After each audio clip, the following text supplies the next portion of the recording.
Kristo.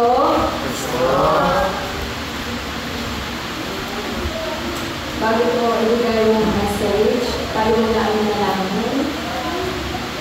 Panginoon, pinupuri ka namin, sinasamba at pinakasalamahan sa araw na ito at nagpapasalamat kami sa pamagitan ng muling pagkabuhan ni Jesus Kristo. Ang salita mo ay natupad sa amin bilang mga witness ng tanging gospel, bilang mga evangelist, Panginoon, na laging nagpapasalamat at laging nagpapagal at nagbihira, Panginoon, para ma-shine yung ilaw ni Jesus Kristo, Panginoon. Nagpapasalamat kami sa pagkakaya ng simbahan na ito, ng One Life Mission Church, Panginoon, na saan ito ay simbahan na magliligtas ng 237 at 5,000 lives. Ang simbahan na wala ibang ipinapahayag kundi tanging ang gospel naman, ang accurate gospel at hindi yung halo-halong gospel na aming natanggap. Nagpapasalamat kami sa habag na binigay mo sa amin. Yan ang din sa katapos lang ng World Mission Convention at ipinadala mo sa Senior Pastor Choi Panginoon sa Korea para matanggap ang iyong sagot mula sa mensahe, Panginoon, at madala niyo rin, Panginoon, dito sa bansa ng Pilipinas, lalong-lalo na sa mga lingkod mo, Panginoon. Tunay nga na nagpapasalamat kami sa paggabay ng iyong banal na Espiritu na sa lahat ng mga nangyayari, Panginoon, ay ito ay plano ng Diyos at magkaroon kami ng turning point sa aming buhay kung gaano kami, Panginoon, niligtas mo mula sa kamay ni Satanas. Ganon din sa aming mga schedule sa Philippine Remnant Children Conference, ganon din sa MASCAP, ang lupa namin pinapanalangin, Panginoon, na ito ay inihanda mo na noon pa man.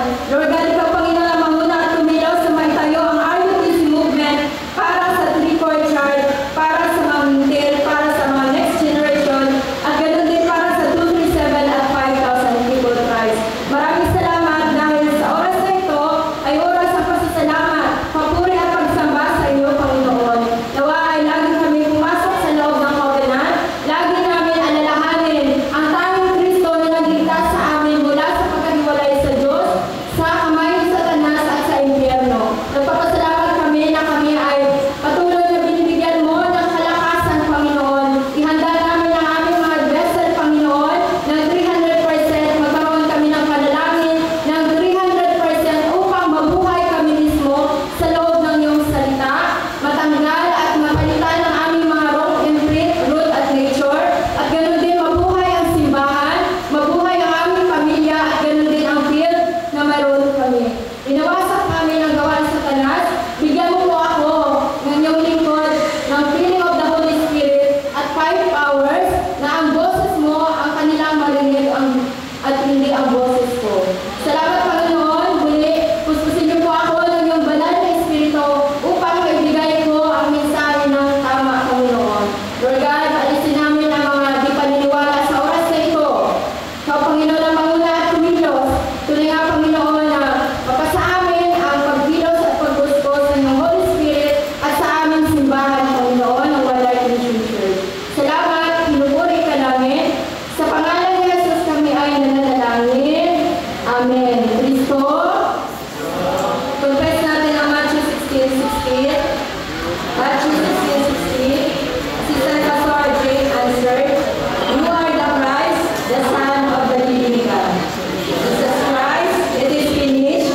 Amen. Amen. So maraming salamat sa inyong lahat.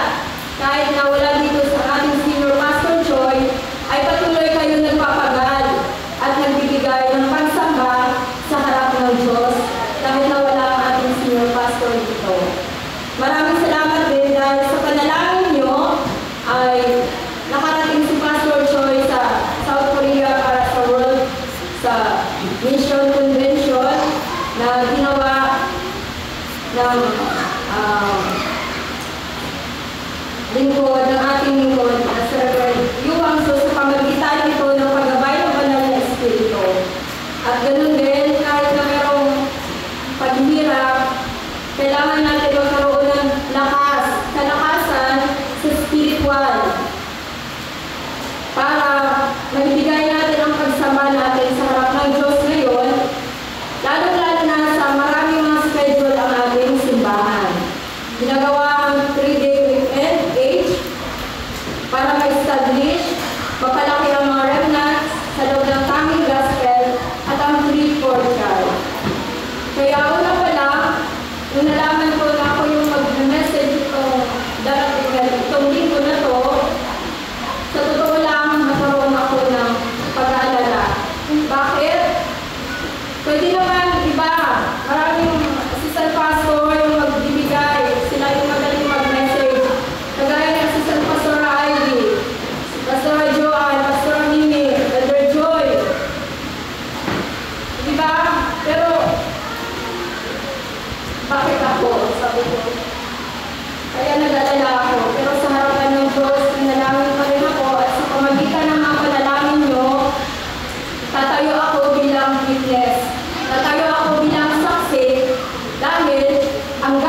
pamumuhay noon ay nasa ilalim ng Diyos-Diyosan.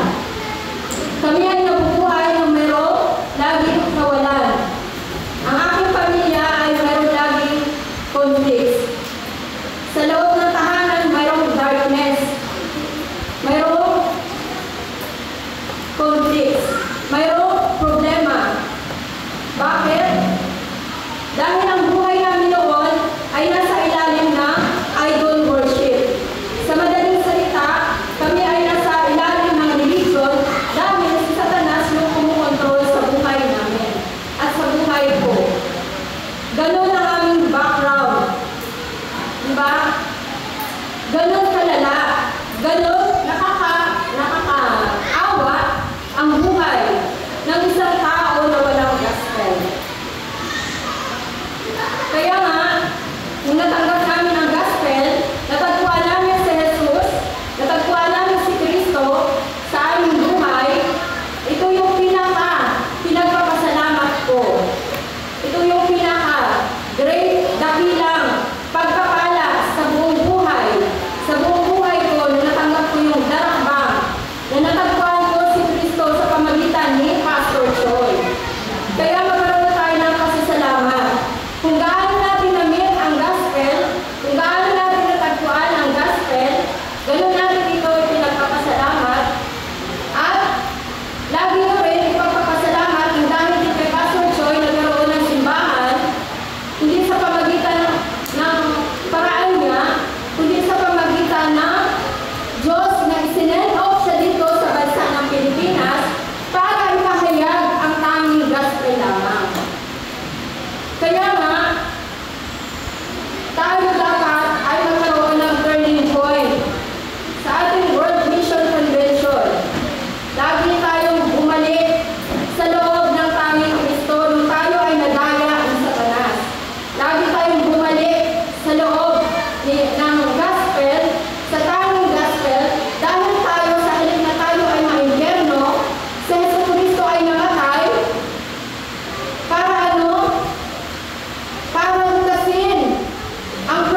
banal na espiritu.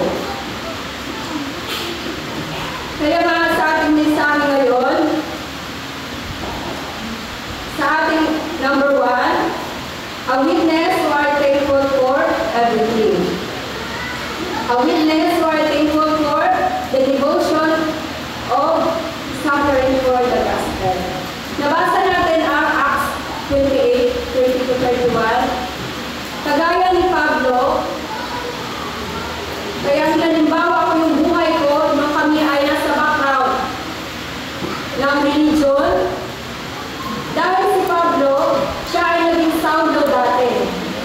Siya ay naging Saulo at siya din ay isang tanyag na tao kilala sa mundo.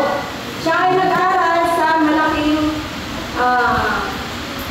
paralan na kung ihalintulad natin dito sa ating bansa, mga tanyag o kilala na mga school. Siya din ay isang tao na mahilig siya ay legalismo sa madaling salita. Siya ay humanismo. Dahil nga siya ay tanyag at matalino, siya din ay nag-uusig ng mga kapwa niya. Kaya isang araw, sinabi ng Diyos sa kanya, Saulo, Saulo, Saulo, bakit mo inuusig? Bakit mo ako inuusig? Sabi ng Diyos kay Saulo. Nung time na yun, si Saulo ay nakakita ng isang liwanag na nagmumula sa langit at siya ay natumba at nawala ng kanina. Dahil nga sa kanyang buhay na siya ay nag-uusig sa mga ibang kapwa niya, gano'n ang nangyari sa kanya. Natumba siya at nawala ng paningin. Kaya nung siya ay tinawag ng Diyos, dahil sa kanya, mayroong plano ang Diyos sa kanya. Gagamitin siya ng Diyos para sa misyon. Siya ay binigyan ng Diyos ng misyon para ano? Nung tumayo siya, sinabi ng Diyos sa kanya,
Kaya lagi sinasabi sa atin, magtagumpay tayo sa worship. Dahil tayo ay naligtas na. Ano yung kailangan natin ipagpapasalamat? Yung pupunta tayo dito at lagi nagbibigay ng pagsamba. Sa oras ng Sunday worship, ito na nga lang yung kailangan natin. Huwag natin maiwala ang pagsamba. Lagi natin nagpasan. Lagi natin i-overcome. Lagi tayo magkaroon ng spiritual battle sa ating sarili. Humingi tayo lagi ng kalakasan. Dahil na si Kristo ang nagligtas sa atin. Ibig sabihin yung Passover tayo ay naligtas mula sa kamay ni Satanas. Magkaroon tayo ng pagpasalamat sa natanggap natin paggabay ng Holy Spirit. Ito yung Pentecost na tayo ay siguro inisip natin na hindi naman ngayon at Thanksgiving Day. Di ba yung simbahan namin, yung simbahan natin ay ginagawa sa isang taon, nagbibigay tayo ng pasasalamat, nagbibigay tayo ng prutas. Pero bakit yung message ngayon ay Passover, Pentecost, and Gathering? Dahil nga, ito ay spiritual na pamumuhay natin na kailangan natin ang paglagpas natin. Nung nalagpasan natin ang spiritual problems na lahat ay tinapos na ni Jesucristo sa bundok ng Kalbaryo, ito yung tunay na kailangan natin na maranasan. Maranasan natin ang Passover. Maranasan natin ang Pentecost, ang pagluhod ng Holy Spirit sa atin. Sa Acts 1:8, nung natanggap natin ang gospel, ang identity natin ay nabago. Bakit? Dahil pagkilos ng Holy Spirit. Kaya ngayon tayo ay tinawag ng Diyos bilang mga witness. Mga witness ng tanging gospel. Hindi tayo mga witness ng halo-halong gospel, ng ibang gospel, ng different gospel. Tayo mismo ay tinawag ng Diyos dahil tayo ay may banal na espiritu. Kaya mga taong humahawak sa tipan ng Diyos, mga tao sinasamahan ng Holy Spirit. Ang background natin ay ang trono ng Diyos. Kailangan natin maranasan ang pagpuspos at pagkilos ng banal na espiritu. Amen. Sa Gawa 1:47, ano yung ginagawa ng mga tao noon, yung mga early church? Sila ay nagtitipon sa isang lugar para magbigay, magpuri sa Panginoon. Dahil sa kaligtasan na natanggap nila. Tayo din. Para tayo ay makalaya mula sa spiritual problems, lagi tayo magbigay ng pagsamba. Magtipon tayo lagi sa ating tahanan. Gawin natin mag-worship sa ating family para tuluyan na mapalitan ang ating mga imprints. Pero dapat, kahit sa isang beses, ginagawa natin ang worship sa ating mga tahanan, hindi lang dito sa ating simbahan. Kailangan natin na magpuri araw-araw. Magbigay tayo ng panalangin. At sa ganun ay tuluyan na tayo na makalaya sa spiritual problems. Kaya nga, ang ating church ay ginagawa yung Lady Women Age. Pinapadala natin ang ating mga remnants sa church para mag-gather, para palakuin sila sa loob ng gospel. Itatak sa kanila ang gospel dahil ang mundo ngayon ay puno ng kasamaan. Ang mundo ngayon ay, kung hindi tayo maging alerto ngayon, kaya huwag tayo magpadaya. Kaya ang ating simbahan ay simbahan na, na ito ay patuloy na maging matatag at tumayo bilang main figure para sa 237 at 5,000 Christ. Kaya magpagal tayo para sa mga remnants. Magpagal tayo na i-raise up sila. Magpagal tayo para sa 3 courtyards. Amen? Kaya kailangan natin ng RUTC movement. Bakit kailangan natin ng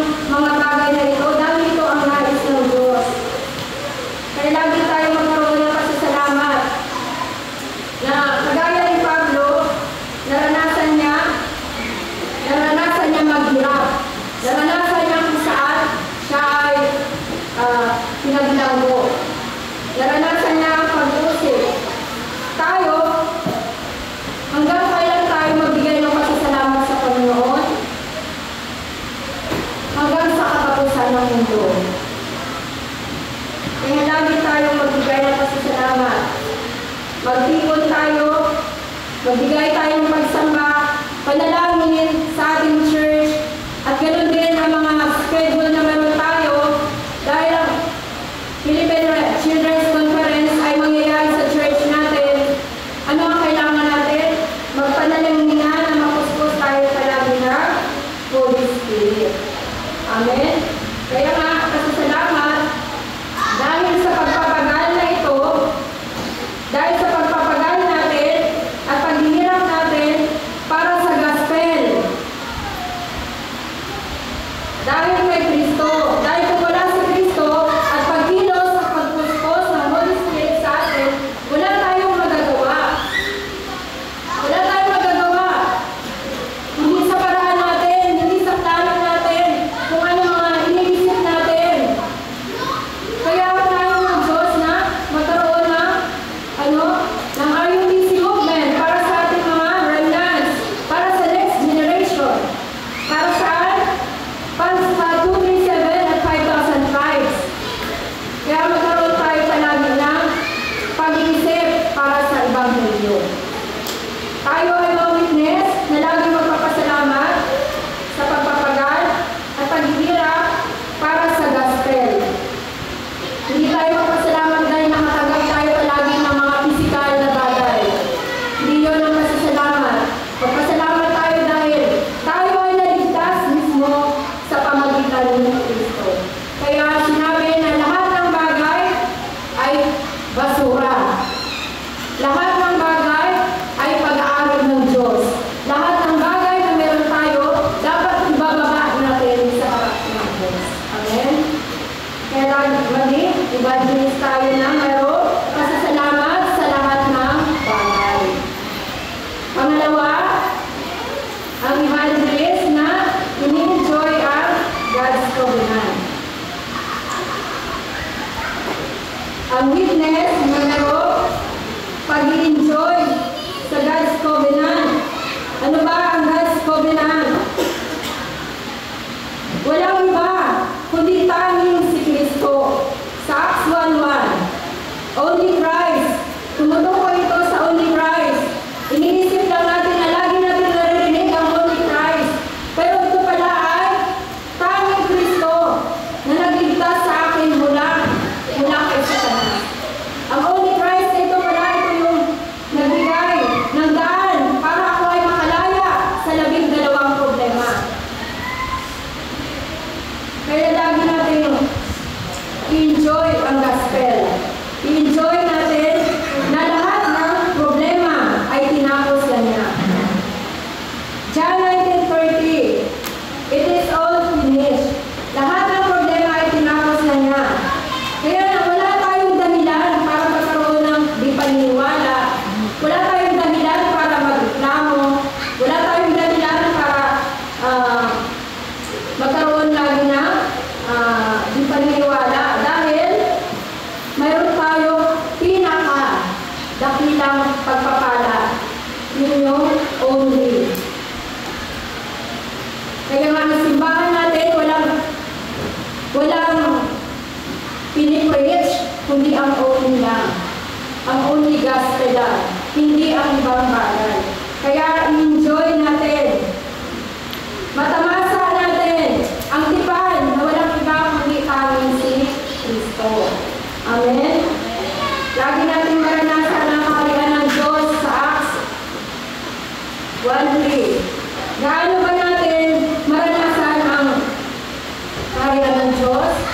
Sa oras na tayo ay nagbigay ng pagsamba at nananalangin.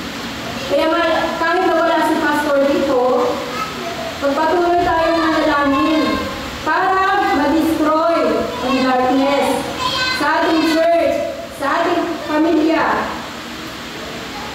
Ganun din sa field na meron tayo. Lalo na tayo ay dapat na magpanalanginan. Kaya nga, kahapon sa core message, anong sinabi? I-prepare natin ang ating vessel. 300%. I-prepare natin ang panalangin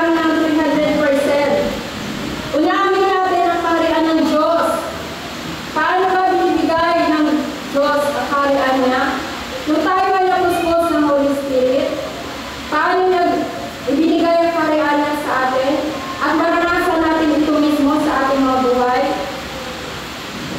Diba?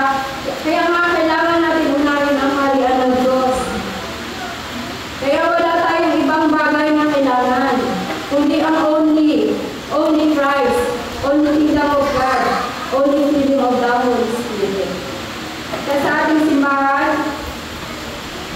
lagi natin ipagpapasalamat na natanggap natin ito bilang isang pagpapala. Amen? Hanapin natin palagi ang only, hindi yung ibang bagay, hindi yung physical. Diba? Sa ating pamilya, manalangin na tayo. Kahit 2 minutes, nagawa natin ang panalangin. Pagising natin sa umaga, ano ang unahin natin? Prayer. Nabinigyan tayo ng buhay na walang hanggan. Dahil ang kaharian ng Diyos ay nasa atin. Ito yung kailangan natin ipagpapasalamat at i-enjoy. Huwag natin i-enjoy ang mga bagay na physical at material. Yun ay parte na lang ng buhay natin.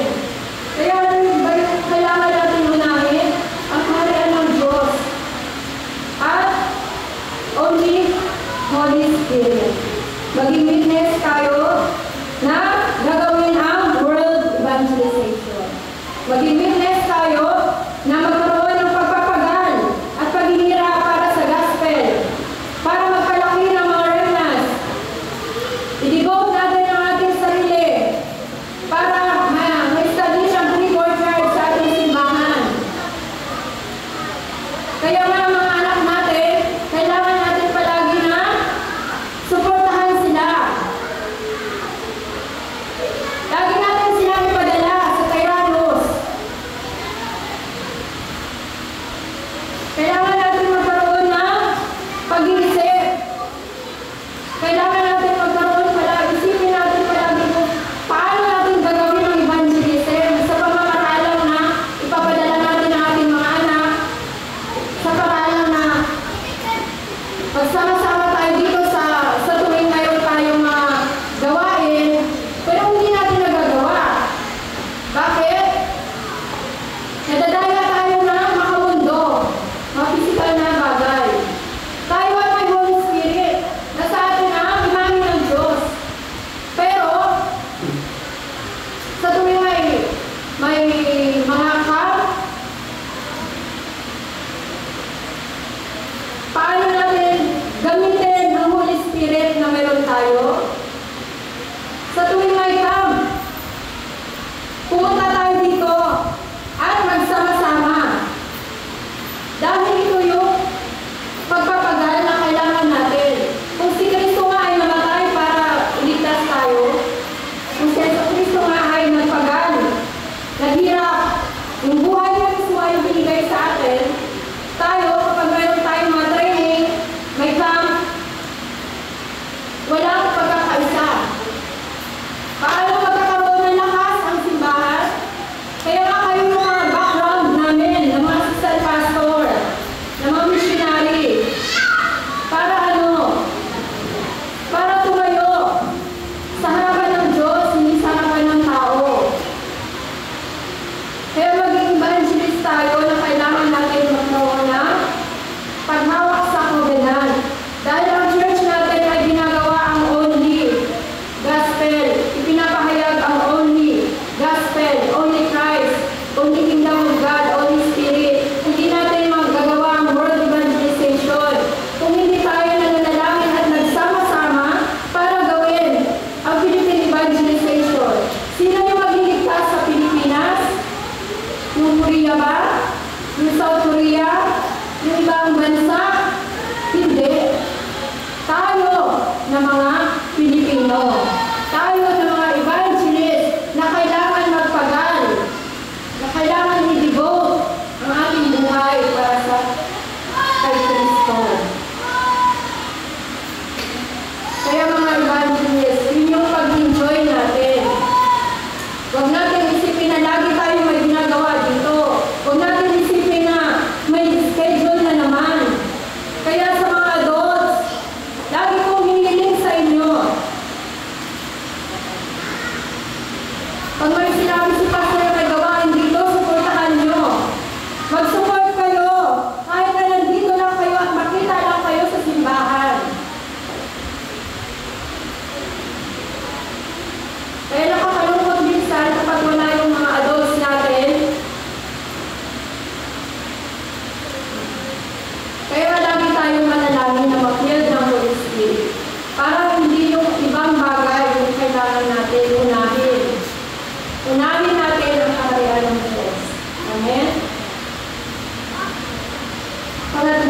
confirmation of the covenant.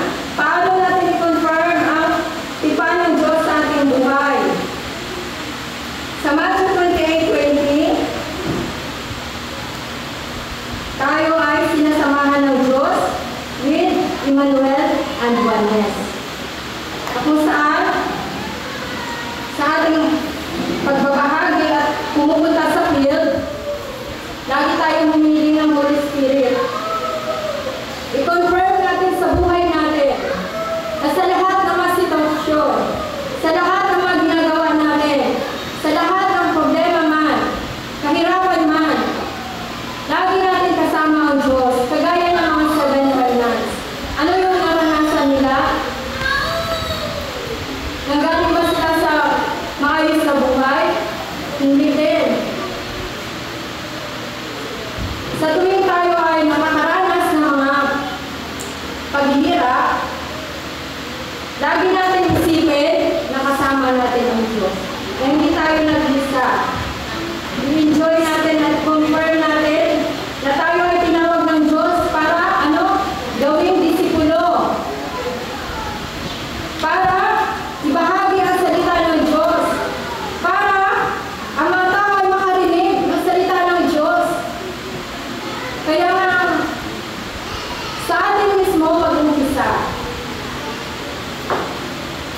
i-confirm natin kung saan dapat tayo.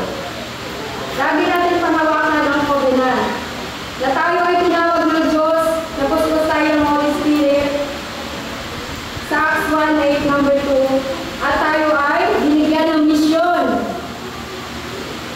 Anong klaseng misyon? Na gawin natin. Ipahayag natin ang gospel. Ang mission kung saan tayo ay tinawag ng Diyos bilang mga evangelist. Na hindi lang tayo mananatili na nag-worship dito, na nag-gather dito, kundi ang mission natin na ay isipin lang natin na ipadala ng Diyos ang mga tao na inihanda sa atin. Kaya nga ang ating simbahan puno ng pagpapala. Kahit na sabihin natin nakakaranas ito ng hindi magandang sitwasyon, lagi natin isipin na ang Diyos ay nandito. Na ang with Emmanuel ay nandito. Kaya nga, sa buhay natin, kailangan natin i-confirm ang tipan ng Diyos. Na tayo ay nakatanggap ng tumpak na tipan at kailangan din natin ibahagi.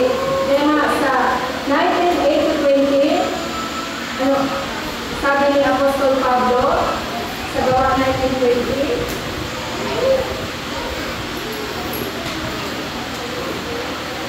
sabi niya dito,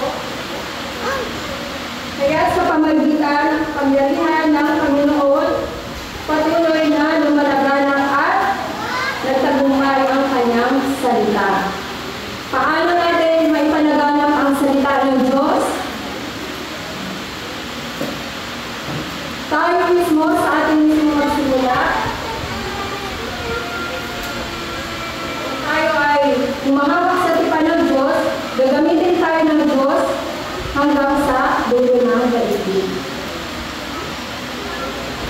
Kaya nga, lagi tayo manalangin na mapuspos tayo ng Holy Spirit. At ipangaral natin at ipangaral ang salita ng Diyos. Hindi ko sinasabi na pumunta tayo sa field at magbigay ng ang mahalagang regalo dyan, yung way of salvation. Ang ibig kong sabihin, tayo, na sa atin na yung Holy Spirit, gawin natin mismo sa ating sarili na tayo ay mga disciple. Lagi tayo magtagumpay sa worship, magkaroon tayo ng panalangin, at lagi tayong ibigay natin ang devotion natin sa remnants, sa ating simbahan. Lalo-lalo na sa gospel. Kaya nga sa Philippians 3:20, tayo ay mga citizenship of heaven. Tayo ay mga mayanan ng langit. Ang identity natin, nung tayo ay naging anak ng Satanas,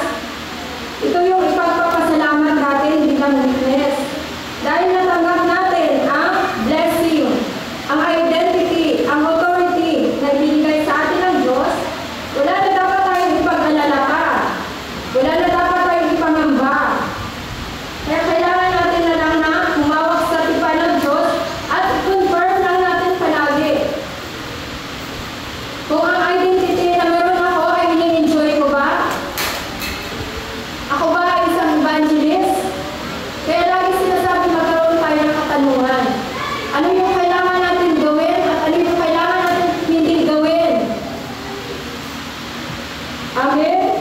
Kaya nga, lagi natin i-confirm ang covenant. Pangapat, ano ang tunay na pasasalamat bilang isang saksi? Ang tunay na pasasalamat at devotion, pagpapagal, at paghihirap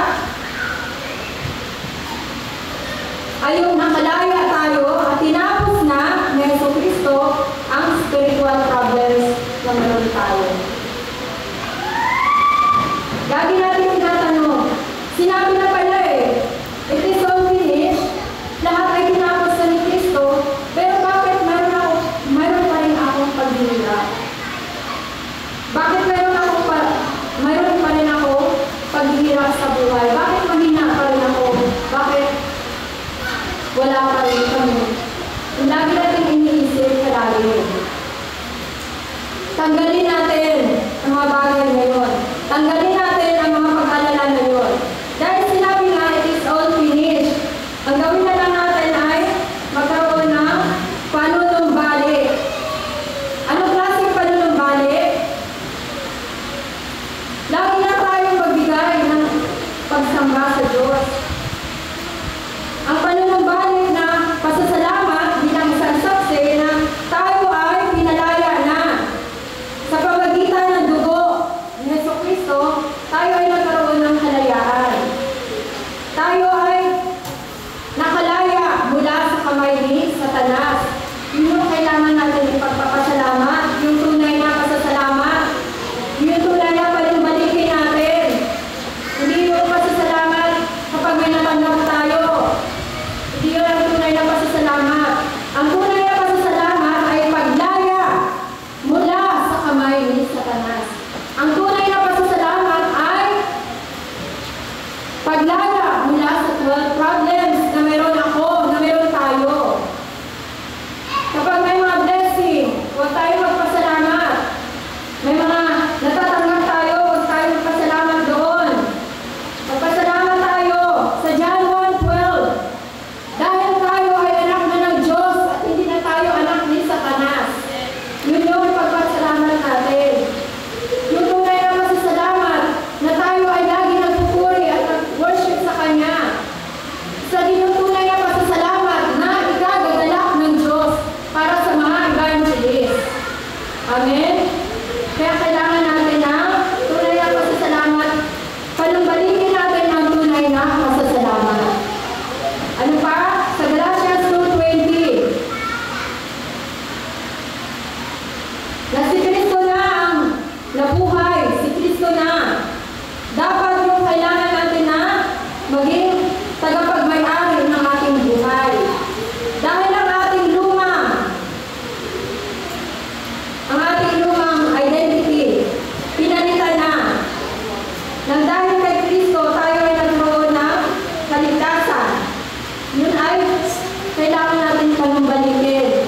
Kaya kailangan natin palitan, tanggalin.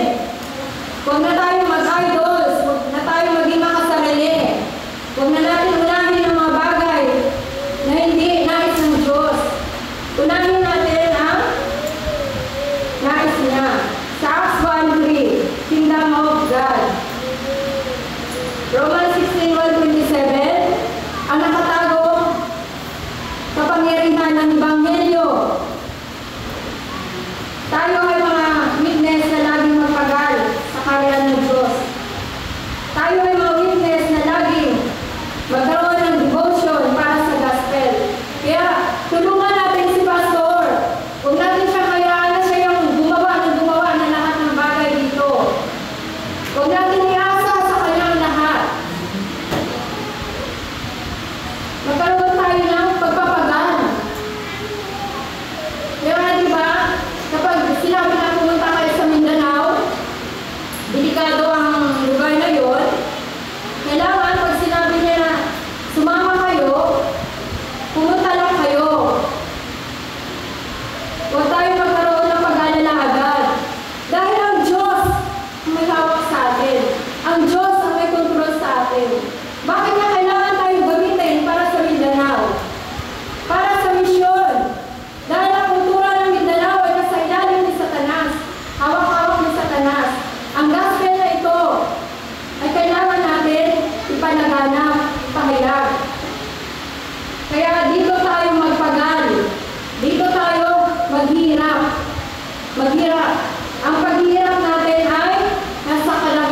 reward. Bilang mga evangelist, bilang mga witness, bilang mga disciple ni Kristo, sumunod lang tayo palagi sa nais ng Diyos. Amen? Sundin lang natin ang nais niya. Kailangan lang natin magkaroon ng pagpapagal at pasasalamat palagi. Amen? Conclusion, thanksgiving for the devotion and suffering with the gospel. Panghawakan natin ng tipan.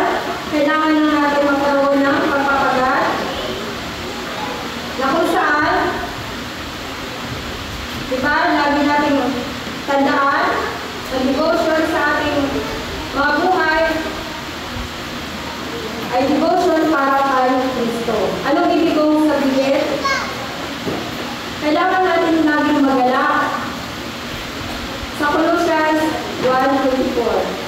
Magalak tayo dahil sa pagpapagal at magpasalamat tayo dahil sa paghihirap ninyo. Saan dapat tayo magpasalamat? Unang-una sa gospel.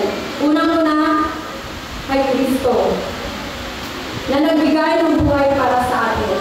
At ganun din natin ibalik sa Kanya.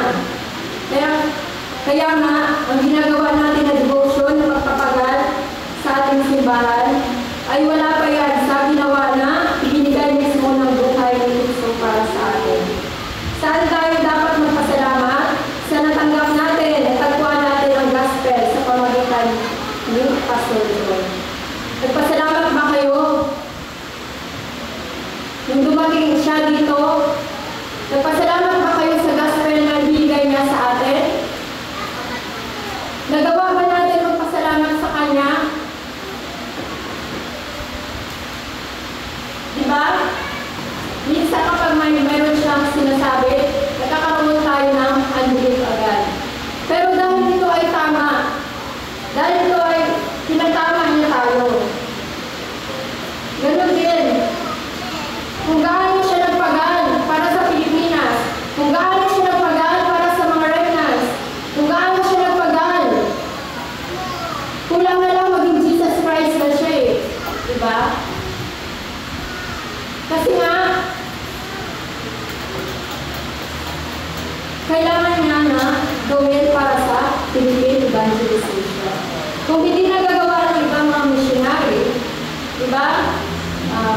Nagagawa ng pumunta ng Mindanao, nagagawa niya kung saan sa mga, kaya nga nagugulat na lang kami kung ano yung mga lugar na hindi natin alam. Kaya niyang gawin yung mga lugar na puntahan. Alam niya yung mga daan kung saan. Ganun siya magpagal para lang sa Pilipinas para magawa yung evangelization. Ganun niya ginagawa ang buhay niya dahil sa buhay na tinanggap niya mula kay Kristo. Ganun niya rin ginagawa kung paano siya maghirap, paano siya magpagal sa magawain na kailangan niyang gawin alang-alang kay Kristo. Kaya tayo din, kailangan natin lakihan ang ating sisidlan. Kailangan natin kung ano yung mga kailangan ng ating church, di ba? Kailangan natin tulungan na hindi lang siya ang gumagawa ng lahat ng bagay. Kaya nga nung pumunta dito si Reverend Roy Juan, ganito pala yung church nyo. Nakita niya si Pastor Kurt gaano nagsundo, gaano naghirap, alang-alang sa mga missionary, alang-alang sa mga mission na tungkulin para sa kaharian ng Diyos at para sa gospel. Kaya nga, nakakalungkot, nawala tayong magawa para sa Kanya. Kaya nga, sa age na ito, magkaroon tayo ng turning point. Manalangin tayo na mag-rise up na mga super elite, na mga Therese Summit. Iligtas natin ang age. Iligtas natin ang magkaroon ng 3 courtyard. Kaya lagi tayo magpasalamat. Sa Acts 1:20-24. Ang pagpapagal na mayroon tayo, kailangan lang natin na magkaroon ng panalangin. Kailangan lang